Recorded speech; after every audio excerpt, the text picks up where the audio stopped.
तो मूवी की शुरुआत होती है दो भाइयों पेड्रो और आइमे को दिखाते हुए, जो कि अपने घर पे थे कि तभी उन्हें अचानक से कहीं दूर पर गन शॉट्स की आवाज सुनाई देती है और उनको गन शॉट दिखाई भी देते हैं जो कि रिवॉल्वर के थे। लेकिन सबसे बड़ी बात ये थी कि ये शिकार के लिए नहीं थे। तो वो वहां पर जाकर चेक करते हैं तो उन्हें किसी की कटी हुई बॉडी मिलती है जिसको बीच से चीर दिया गया था। अब पता नहीं ये जानवर ने किया या फिर किसी और ने, क्योंकि उसकी हालत काफी खराब थी, जिसके चलते पेड्रो को ये किसी जानवर का काम नहीं लग रहा था। खैर अब उस आदमी के सामान में उन्हें कुछ दस्तावेज यानी कि डॉक्यूमेंट्स मिलते हैं जिसके अंदर टाउन की ही एक लेडी का एड्रेस था। वो समझ जाते हैं कि ये आदमी या तो उस लेडी के पास जा रहा था या फिर वहाँ से आ रहा था। अब वो उस लेडी के पास जाते हैं और उसे बताते हैं कि यहाँ पर कोई आने वाला था जो कि अब नहीं आ पाएगा क्योंकि जंगल में वो खत्म हो चुका है। और वो लेडी कहती है कि वो बहुत वक्त से इंतजार कर रही थी अपने बेटे के लिए। और अब वो लोग उस लेडी के बेटे यूरियल को देखते हैं जो कि असल में पोजेशन में है, जिसे वो लोग रॉटन कहते हैं। तो अब से हम भी उसे वही बुलाएंगे। और उसका शरीर बहुत ही बड़ा हो चुका है,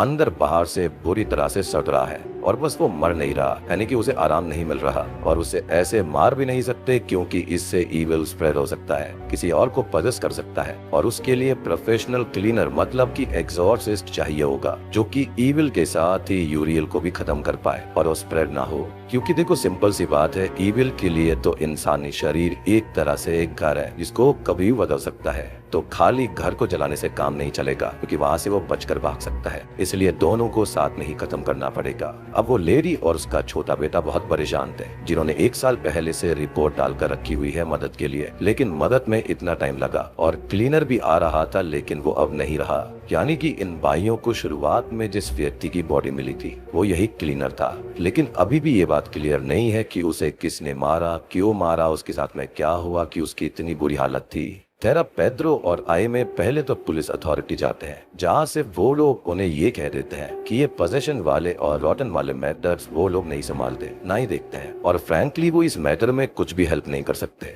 लेकिन पेड्रो उनको बोलता है कि वो मेयर से बात करे, लेकिन वो मेयर से भी बात नहीं करते। अब वो दोनों ही लाइन ओनर रूइस के पास जाते हैं, उसको सारा मैटर बताते हैं जिससे वो काफी परेशान हो जाता है। वो अपनी बीवी से बात करता है और वो गुस्से में यूरियल के पास जाता है और उसे शूट करने के लिए रेडी था। लेकिन यूरियल की माँ उसे रोक देती है कि ईविल के खिलाफ वो गन्स का इस्तेमाल ना करें क्योंकि इससे वो स्प्रेड हो सकता है। और फिर तभी खुद ही पजेस्ड हुआ यूरियल ये बोलता है कि वो उसको शूट कर दे। फिर वो उसकी बॉडी से निकलकर उसके ही अनबॉर्न चाइल्ड की बॉडी को पजेस करेगा। और ये ईविल असल में अभी अनबॉर्न ही था क्योंकि उसको एक सही फिजिकल बॉडी नहीं मिली थी। और असल में वो यही चाहता है कि वो इस बॉडी से निकलकर किसी और बॉडी में चला जाए और इसी तरह से वो सबको पजेस करता रहेगा, आगे बढ़ता जाएगा। खैर रूइस उसको अभी नहीं मारता और बाहर बैठ जाता है, जिसके पास उसकी बीवी और पेड्रो और आइमे आते हैं। और अब रूइस कहता है कि उसे अपनी जमीन से इस ईविल को बाहर निकालना होगा। और जैसे तैसे करके वो लोग यूरियल की बॉडी को रूइस के ट्रक में डालते हैं जो कि काफी बड़ा और भारी हो गया था, सड़ रहा था, बहुत सारी गंदगी उसके ऊपर थी। उसके मुंह के पास पस निकल रहा था जो कि एक तरह का पेस्चराइजेशन था,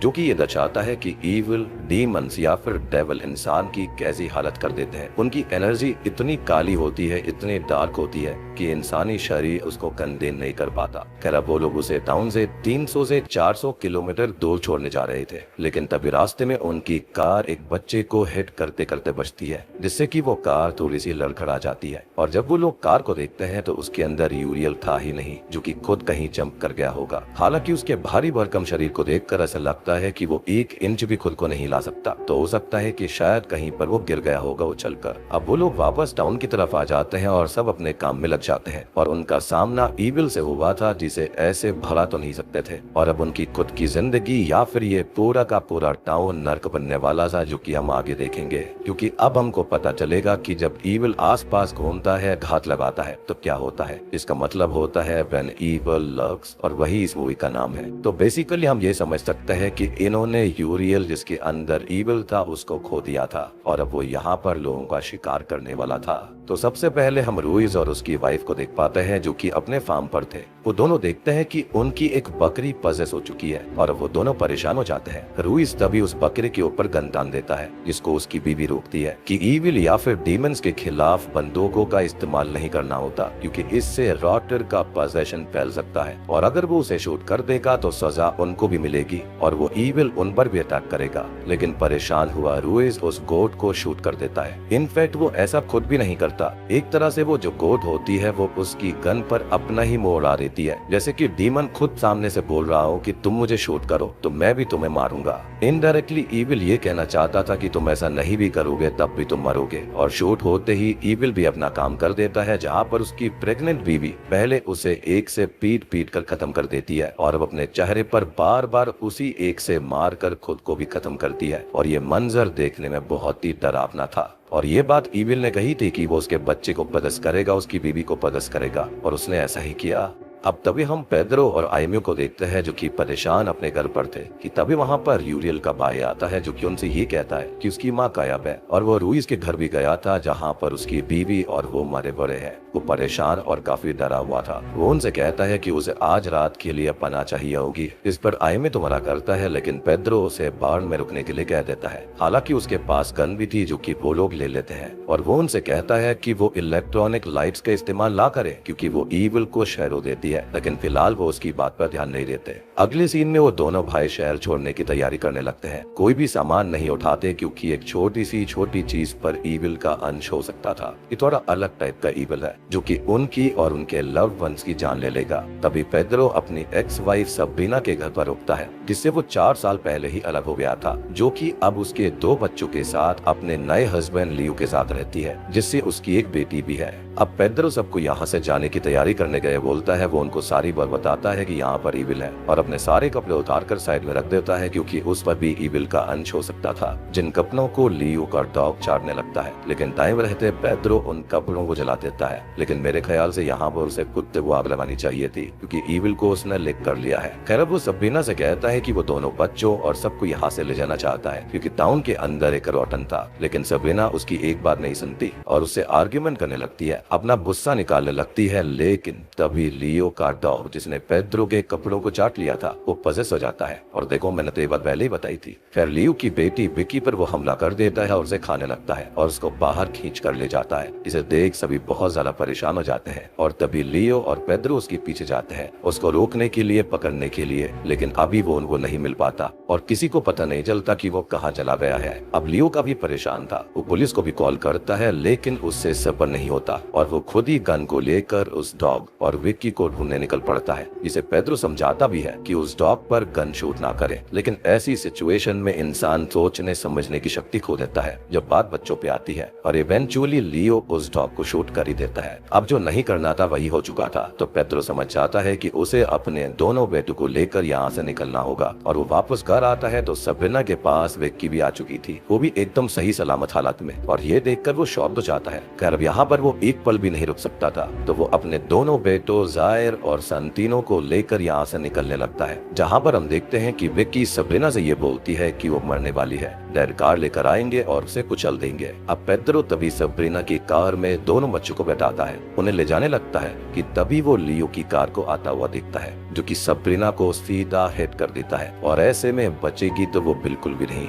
और ऐसी हिट के बाद वो बचने नहीं वाली थी और वो विक्की को देखता है जो कि खुश होते हुए डांस करने लगती है, यानी कि उसको भी ईविल ने पजेस कर लिया था। अब पेड्रो वहाँ से निकलता है और रास्ते से अपनी माँ को पिक करता है जिनके पास पहले ही आई में आ गया था, लेकिन उसने अभी तक उन्हें रॉटन और पोजीशन के बारे में नहीं बताया था। खैर वो लोग अब टाउन से बाहर जाने लगते हैं और वो दोनों मदर को रॉटन और पोजीशन के बारे में बताते हैं, लेकिन वो उन पर ज्यादा यकीन नहीं करती। और तभी संतीनो उनसे पूछता है कि ये पोजेस्ड क्या होता है, तो वो उसको बताती है कि पोजीशन में एक इंसान के अंदर ईविल जाता है, उसकी बॉडी को क्लेम कर लेता है, माइंड को इन्फेक्ट करता है और उसकी जिंदगी की सारी वैल्यूएबल चीजें ले लेता है, यानी कि उसके खास उसके प्यार करने वाले लोग, और उनका इस्तेमाल करके वो खुद रीबॉर्न होता है। और इससे बचने का सिर्फ एक ही तरीका है जिसके अंदर उन्हें 7 रूल्स को फॉलो करना होगा, जो कि कुछ इस तरह है। पहला है इलेक्ट्रिक लाइट्स का इस्तेमाल नहीं करना, दूसरा जानवरों से दूरी रहना है, तीसरा कि पजेस्ड हुए व्यक्ति के आसपास या फिर उसके क्लोज लोगों से कोई भी चीज नहीं लेनी, और वह चीजें कैसे पोजेशन ड्राइव करती हैं ये हम देख चुके हैं जब पेड्रो के कपड़े से डॉग पजेस हो गया था। और एनिमल से दूर रहना हमने देखा कि जब वो गोट पजेस हुई थी तो उसके बाद क्या हुआ। फोर्थ रूल उनको कभी हर्ट नहीं करना, और बकरे के साथ में यही तो हुआ था। 5वां रूल है कि पजेस्ड पर कभी भी बंदूक नहीं चलानी है, उससे कोई भी डीमन, डेविल या फिर ईविल किसी को भी पजेस कर लेगा। छठा रूल यह है कि ईविल को उसके नाम से कभी नहीं बुलाना चाहिए, जैसे कि लूसीफर, अजरल, बेल्ज़ेबब, लेकिन पूरे नाम बताने से पेड्रो उनको रोक देता है, क्योंकि ये तो खुद ही रोज को तोड़ना हो गया था। ईविल का नाम नहीं लेना था और वो वही बोलने लगी। लेकिन जायर जो कि ऑटिस्टिक चाइल्ड होता है, इन नामों को रिपीट करने लगता है, जो वो लोग नहीं समझ पाते कि ऐसा कैसे हो रहा था। अब आगे चलकर मदर के फोन पर सबरीना का कॉल आता है, जो कि और भी ज्यादा वियर्ड था, जिसको पेड्रो पिकअप करता है और दूर जाकर बात करने लगता है और सबरीना उसे धमकी देती है। जी हाँ, बुरी बुरी बातें बोलती है और कहती है कि वो अपने बच्चों को लेने आ रही है। वो जानता था कि सबरीना तो मर चुकी है, जिसने उसे अपने सामने कार से हिट होते हुए देखा था। तो वो बहुत परेशान हो जाता है, क्योंकि उसको ईविल ने पजेस कर लिया था। और आइमी उससे बात करने जाता है, जिससे वो ये कहता है कि उसने काफी कुछ बिगाड़ दिया। वो सबरीना के पास चला गया था अपने साथ ईविल लेकर, और अब उसने अपनी फैमिली को तबाह कर दिया, जिसके चक्कर में वो भी नहीं रही। और तभी आइमी उसको संभालता है। अब तभी वो उसको एक लेडी मीरता के पास चलने के लिए कहता है, जो कि उनकी मदद भी कर सकती है, और उनके पास पैसे भी नहीं है, तो वो शहर जाकर सर्वाइव कैसे करेंगे। तो मीरता उन्हें कुछ उधार भी दे सकती थी। अब वो मीरता के पास आते हैं, जो कि एक फॉर्मल क्लीनर है, मींस एक तरह से एक्सॉर्सिस्ट है, और वो सारे रूल्स को फॉलो करती है और वो उन्हें रोकने को बोलती है। अब वो लोग वहाँ पर रुक जाते हैं और वो आइमे से बात करती है, जिसे वो सब कुछ बताता है कि कहाँ से क्या शुरू हुआ था, उन लोगों ने क्या किया क्या नहीं किया, सब कुछ बताता है। और इसी बीच आइमे और पेड्रो की भी बात होती है और उन दोनों भाइयों में बहुत ज्यादा प्यार था। अब रात को सभी सो जाते हैं और संटीनो दादी के पास सो रहा था, जिसकी टॉय लाइट जल रही होती है, और वहाँ पर पजेस्ड हुई सबरीना की लाश आ जाती है और संटीनो को अपने साथ ले जाने लगती है और सडनली गायब भी हो जाती है, जिससे वो सभी लोग बहुत परेशान हो जाते हैं। पेड्रो संटीनो के लिए बहुत परेशान था, लेकिन जायर के लिए भी परेशान होता है। और अब मीरता, जो कि फॉर्मर क्लीनर है, जिसने पहले भी पजेस्ड को देखा हुआ है, वो जायर को देखकर बोलती है कि अभी डीमन उसके अंदर है और फिलहाल कैद हो चुका है, क्योंकि वो बॉडी को टेक ओवर कर चुका है। लेकिन ऑटिस्टिक माइंड को वो सॉल्व नहीं कर पाया, तो कंट्रोल भी नहीं कर पाया, और अभी वो वहाँ पर कैद हो चुका है। और पहले वो बच्चे के दिमाग को अनटाई करेगा और फिर वो भी पजेस्ड हो जाएगा, यानी कि ऑटिज्म की वजह से इस ईविल ने उसके ऊपर फुल कंट्रोल नहीं लिया था। वो उसकी बॉडी को समझेगा, उसको अच्छे से ठीक करेगा, उसके बाद में यहाँ पर सारी चीजें होंगी। तभी मीरता अपना क्लीनिंग वाला सामान निकालने लगती है और कहती है कि उन्हें रॉटन को खत्म करना ही होगा। इस पर आइमे कहता है कि वो मर गया होगा, तभी तो पोजेशन हो रहा है। जिस पर वो कहती है कि ये ऐसे काम नहीं करता, रॉटन अभी जिंदा है और सिर्फ डीमन का एसेंस फ्री हुआ है, और ये सब पोजेशन एक प्रोसेस है उसके बॉर्न होने के लिए। तो उन्हें उस रॉटन को ढूंढना होगा। जिस पर वो दोनों भाई ये कहते हैं कि वो कार से गिर गया था, यानी कि मेन रूट कॉज को ढूंढना होगा। वो ये कहती है कि उन्होंने रॉटन को मूव किया, ये तो और बड़ी गलती कर दी थी। और अब आइमे सबरीना और संटीनो को ढूंढने निकल पड़ता है, वहीं मीरता और पेड्रो रॉटन को ढूंढने निकल जाते हैं। अब इविल पोजेशन जो था वो पूरे टाउन में फैल चुका था, जिससे उन्हें बचना है और उन रूल्स को भी फॉलो करना होगा, जहाँ पर वो उनको ये बात भी बताती है कि जिस चीज से डरेंगे इविल उन्हें वही फेस करवाएगा। और वो दोनों बच्चों के लिए डर रहे थे, इसलिए सबरीना यहाँ पर आई थी, क्योंकि इविल डर का इस्तेमाल करता है और उनके डर से ही उसे शक्तियाँ मिलती हैं। अगर वो डरेंगे नहीं तो सबरीना यहाँ तक आ ही नहीं पाती। और आखिरी रूल यही है कि मरने से भी नहीं डरना है, और ईविल उनके थॉट्स तक को मैनिपुलेट कर सकता था। अब वो और पेड्रो रॉटन को ढूंढ रहे थे और वो अपनी कहानी सुनाती है कि उसके हस्बैंड एक शेफर थे, जो कि अपना चर्च चलाया करते और फ्रॉड करते थे। मींस उन्हें वहाँ पर कुछ आता नहीं था, वो खाली झूठा दिखावा किया करते थे। एक्टर्स को हायर करते थे रॉटन और पजेस्ड के नाटक के लिए। लेकिन एक दिन असली पजेस्ड वहाँ पर आ गया था और फिर वो लोग सुधर गए। उन्होंने फेथ के नाम पर जो भी गलत काम किए थे उनको ठीक करने लगे। और एक दिन उसका पति क्लीनिंग के लिए गया था, लेकिन कभी वापस लौट कर नहीं आया। और वो पजेस्ड हुए व्यक्ति से बच भी सकते हैं, उससे बहुत दूर भागकर, एक ऐसी जगह जाकर जिसके बारे में उन्हें भी बताना हो कि वो कहाँ पर जा रहे हैं। इनफैक्ट उसने भी ऐसा ही किया था। उसने 12 साल तक ईविल को जिंदा होने से रोक कर रखा, और इसलिए शायद उसे ढूंढते हुए उस तक पहुंचने के लिए ईविल ने आइमे का सहारा लिया, जायर को पजेस किया और पूरे टाउन को इन्फेक्ट किया ताकि वो उस तक पहुंच पाए। जिस पर पेड्रो बोलता है कि फिर उसने उसे ही क्यों पजेस नहीं किया, जिस पर वो कहती है कि वो पोजेशन से बचती है क्योंकि वो डरती ही नहीं है। थेरेसी भी जब पेड्रो की माँ को देख पाते हैं, जिनके पास जायर आता है, जो कि अब फुली पोजेस्ड हो गया था। ईविल ने उसके माइंड को अनटेंगल कर दिया और वो उससे खाना मांगता है, जिसको देखकर वो बहुत डर जाती है। अब आइमे संटीनो और उसको लेकर जाने वाली उनकी माँ या फिर ईविल सबरीना को ढूंढ रहा था, जो कि उसे मिल भी जाती है, जिसने संटीनो के दिमाग को फाड़ दिया था। और अब आइमे उसे कार से हिट करके कार क्रैश करवा देता है, जिसमें वो भी थोड़ा सा घायल हो जाता है। अब तभी पेड्रो और मीरता को दिखाया जाता है, जो कि रॉटन यूरियल को ढूंढते हुए एक स्कूल तक पहुंच जाते हैं। जहाँ मीरता बोलती है कि रॉटन यही होगा क्योंकि ईविल को बच्चे और बच्चों को ईविल बहुत पसंद है। अब वो दोनों स्कूल के अंदर जाते हैं जहाँ पर कुछ बच्चे थे जिन्हें देखकर ही मीरता समझ जाती है कि ये सभी पजेस्ड हो चुके हैं और ईविल के इन्फ्लुएंस में है। खैर वो दोनों यहाँ वहाँ रॉटन को ढूंढने लगते हैं, यानी कि जो मेन है, और आसपास हम किसी को घूमते हुए भी नोटिस कर पाते हैं। और तभी एक बच्चा उन दोनों को बताता है कि रॉटन एक टीचर के घर पर है। अब एक लड़की आकर रोने लगती है और कहती है कि उसके पिता उस रॉटन को लेकर गए थे, वो उनके घर पर है, लेकिन वो सभी बच्चे झूठ ही बोल रहे थे। और मीरता पेड्रो के साथ अंदर देखने जाती है तो उसे फ्लोर के नीचे बहुत सारे लोगों की लाशें मिल जाती है जिन्हें इन्हीं बच्चों ने मारकर यहाँ पर छुपाया हुआ था और उनके नीचे रॉटन छुपा हुआ था। तभी मीरता अपनी क्लीनिंग का सामान सेट करती है और पेड्रो से रॉटन को बाहर निकालने का बोलती है, लेकिन वो अकेले ये नहीं कर सकता था और अब रॉटन उसको मैनिपुलेट करने लगता है, उसके दिमाग के साथ खेलता है ताकि वो उसे मार दे। साथ ही साथ वो बच्ची भी उसे मैनिपुलेट करती है और ईविल की यही सबसे बड़ी पावर है कि वो सोचने समझने की शक्ति ही खत्म कर देता है। तो उस बच्ची के कहने पर वो दूसरे रूम में एग्स लेने चला जाता है जो कि वहाँ पर थी ही नहीं और अब वो बच्चे उसे वहीं लॉक कर देते हैं। ये उनकी चाल थी और मीरता को हैमर से पीट पीट कर खत्म कर देते हैं जो कि एक लौती क्लीनर यहाँ बची थी।